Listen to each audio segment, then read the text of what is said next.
நிமித்தமா அநேக ஆசீர்வாதங்கள் தடைப்பட்டிருக்கலாம். நீங்க செய்யற எல்லா காரியத்திலையும் அவங்க தடையை ஏற்படுத்தலாம். ஆனால் இன்றைக்கு கர்த்தர் உங்களோட என்ன பேசுகிறார் தெரியுமா?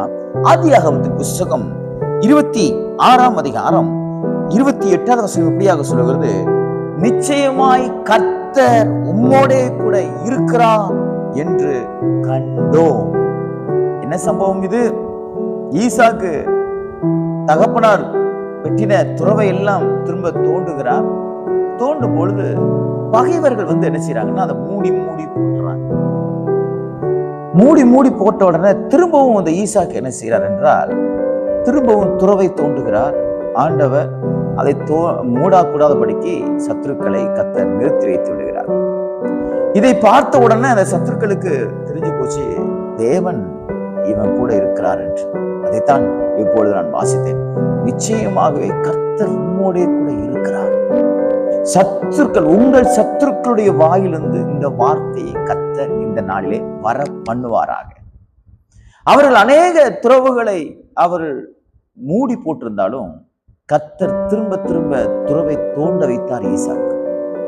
நன்றாக புரிந்து கொள்ளுங்கள். மனுஷன் சத்துரு எல்லாத்தையும் மூடி போடுவான். ஆனா கர்த்தர் நமக்காக எல்லாவற்றையும் திறப்பார். அவன் எத்தனை காரியத்தை அவன் மூடி போட்டிருந்தாலும், அவன் எத்தனை காரியத்துக்கு விரோதமான காரியங்களை செய்திருந்தாலும் பயப்படாதீங்க.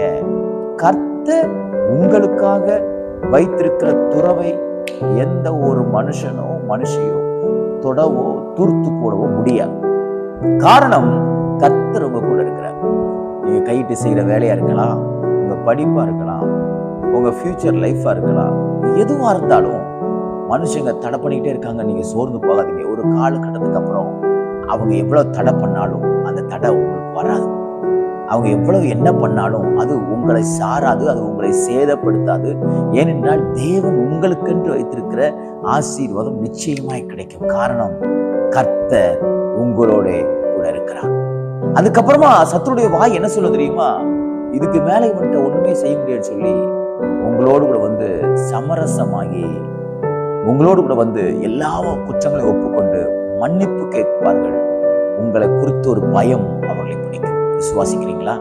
இதுவரைக்கும் நீங்க சத்துருக்களுக்கு பயந்துட்டு இருந்தீங்க.